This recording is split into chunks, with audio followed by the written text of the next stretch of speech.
Magbabayad ang pumatay sa'yo, ma. Magbabayad siya! Hustisya para sa'yo, ma. Hindi kami papayag. Hindi kami papayag na hindi magbayad yung gumawa nito sa'yo. Yung pumatay sa'yo, ma. Magbabayad ka, Aryan. Bayad ka! Chip! Chip! Bakit? Ulihin niyo na siya. Bakit ako, kuya? Bakit? Di ba ikaw naman talaga yung pumatay kay mama? Hindi ko magagawa yun kay mama. Ikaw ang pumatay kay mama. Alam mo yan. Hindi. Umamin ka na lang, Aryan. At saka, ginawa mo yun kasi. Dahil sa mana! Gusto mo makuha lahat ng mana. Kasi sinungaling lang kayo, hindi ko magagawa yun kay mama. Ginawa mo, nilason mo si mama para makuha mo yung yaman niya. Napakasama mo! Naawa kay mama! Demonyo ka, Aryan. Paano mo ito nagawa sa sarili mong inay?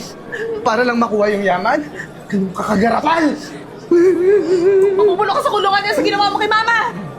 Napaka-demonyo mo, napakasama mo, Aryan. Wala kang kasing sama. Kaya dapat sa'yo. Mabulok! Makulong! Sige na, dalhin niyo na yan, Chip! Sige, Chip. Kasi sinungaling lang kayo, hindi totoo yan. Sige na, Chip. Dali nyo na yan. Ay, mama. Kamusta ba kayo? Siyempre, attorney, hindi kami okay. Namatayan kami ng nanay eh. Diba? Ano namang balita dun sa mana? Sa mana, tsaka yung ari-arian ni mama, yung yaman. Eh, ako yung panganay. Sa akin mapupunta lahat, tama? Pina-finalize ko na yung mga dokumento. Bali, pipirmahan niyo na lang dalawa ng isang kapatid niya, si Arya. Ano ibig mo sabihin, attorney? Ba't kailangan pa ng pirma ng bunso? Eh, bunso lang naman si Aryan ah. Tsaka hindi niya kailangan ng pumirma kasi nakakulong na siya ngayon. Kaya nga. Ginawa niyang patayin yung nanay namin. Di niya deserve ng mana. Regardless kung nasa kulungan siya o hindi, kailangan pa rin natin ang pirma niya bilang isa siya sa mga anak ni Sheila. Sa isang salita, hindi niyo makukuha yung mana hanggat wala yung pirma ng kapatid niya. Ano? Asan yung ilaw? Kat! Ano ba? Nagbayad ka ba ng kuryente? Oo naman, syempre! Kat! Buksan mo yung ilaw! Buksan mo yung ilaw! Ano ba nangyayari dito? Ano nangyayari sa inyo? Wala! Sige na, attorney. Oo. Papapirmahin namin yung Aryan na yan bukas na bukas din. Sige. Tayin ko na lang yung update. Sige. Ako na lang. Ano? Kinokonsensya ka lang. Sige na. Tara na. Bukas punta natin yung Aryan. O ano, Aryan? Uulitin ko pa ba? Pirmahan mo na kasi ito nang matapos na tayo. Hindi ko nga pipirmahan yan. Bakit? Kayo lang makikinabang sa lahat ng mga iniwan na mana ni mama? Yung kapatid talaga ng pagmumukha mo, no? Ang tanga-tanga mo, eh. Pinatay mo na yung magulang natin, tapos ano ngayon? Gusto mo yung may mana ka pang makukuha? Hindi ko nga siya pinatay. Ang best ko ba ulitin sa inyo, hindi ko pinatay si mama. Bakit pag matigasan ka pa talaga, ha? Eh bakit? Ikaw lang naman yung demonyo sa ating magkakapatid, di ba? Ikaw lang yung may kayang bumawa na patayin yung sarili mong magulang para makuha lahat ng mana, lahat ng yaman. Kuya, hindi ako pinanakdemonyo ni mama. Ano ba sinasabi niyo? Eh, ikaw nga pumatay eh. Aminin mo na, umamin ka na, Aryan. Hindi ako aamin kasi wala naman akong pinatay. Eh, sige, babe, huwag mo na minin. Pirmahan mo na lang to, huwag mo na kami pahirapan. Huwag ka na makipagmatigasan. Pirmahan mo na to, Hindi ko Aryan. pipirmahan yan para kayo makinabang. Hindi. Kat! Ano ba? Pati ba ito yung ilaw? Ewan ko, nasa... Ano ba yan?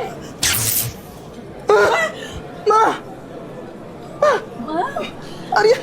Akala ko patay ka na. Akala niyo patay na ako. Ma! Akala niyo, kinain ko ng kinain. Yung mga pinakakain niyo sa akin may lasa. Buhay ka! Tama ba? Ma! Di ba nahihirapan ka naman na huminga nun? Oo, may sakit ako. Dinala ko ni Aryan sa ospital para maduktungan pa yung buhay ko. Bakit yung sinisisi si Aryan na pagmula sa umpisa na nakaratay ako sa ospital hanggang sa huling sandali, si Aryan ang lahat. Nag-asikaso sa akin, nag-alaga sa akin, at gumastos ng mga kayong dalawa. Ano? Ano yung libing? Oo nga. Gumamit ako ng mga tao para ma-set up ko. Para makapanipaniwalang kinakain ko lahat ng binibigay niyong pagkain na may lasong. At sa ngayon, yung mga pagkain yon nasa presinto na. Ma! Welcome back! Welcome back? Ang kakapal ng mukha niyo? Ha? Dahil sa kayamanan, nagkaganyan kayo? Eh, ma, total, mamamatay ka na rin lang din naman noon. Eh, naisip mo namin na paagahin na lang. Pero, Ganun na lang ba? Ha? Kat?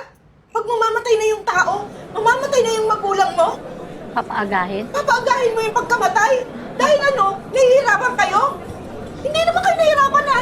Dahil minsan hindi nyo ako inintinding dalawa ni Renz. Grabe yung mindset nyo para sa kayamanan. At ngayon, tama yung hinala ko.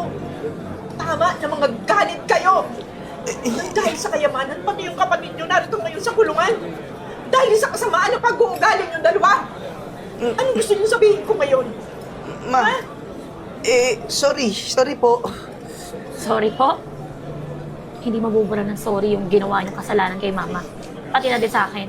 Kayo yung buhay pa, pero yung kaluluwa niyo, susunog niyo sa impyerno. Tara na, Kat. Ano tara? ma, Masakit man sa akin gawin bilang ina ninyo. Tama lang na gawin ko to. Magulo kayo sa kulungan. Ma, ma, hindi naman. huwag mong gawin sa amin to. Ano ba, anak mo kami? Ayos na lahat ng ebidensya.